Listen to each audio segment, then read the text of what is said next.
क्या आप जानते हैं कि बेस्ड ऑन ड्यूरेशन खांसी कितने प्रकार की होती है?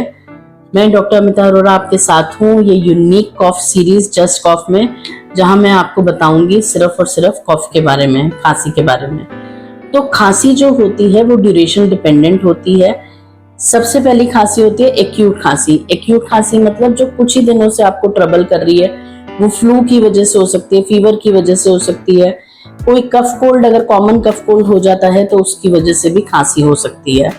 तो ये जो होती है बहुत ही शॉर्ट ड्यूरेशन की खांसी होती है, जिसमें आपको बहुत कम ड्यूरेशन के लिए मेडिकेशन की जरूरत पड़ती है। Another type of cough is sub acute cough. Sub acute मतलब जो कि पोस्ट किसी वायरल इन्फेक्शन या कोई ऐसा इन्फेक्शन आप कैरी कर गए जिसकी वजह से वो खांसी जा ही नहीं रही, जैसे कि कोविड में हुआ। कोविड के बाद कई लोगों को बहुत टाइम तक खांसी रही और वो खांसी जो है वो बढ़ती चली गई जबकि वो ठीक नहीं हो पाई। तीसरा टाइप ऑफ कॉफ आता है, खांसी आती है क्रॉनिक कफ। क्रॉनिक कफ मतलब जिसका पीरियड ड्यूरेशन जो है वो मोर देन 21 डेज हो चुका है।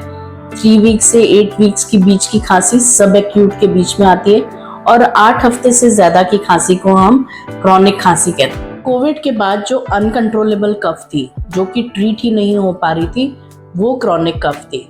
Chronic cough bronchitis, asthma, TB, किसी भी इन्फेक्शन की वजह से, एलर्जीज की वजह से, पॉल्यूशन की वजह से भी हो सकती है।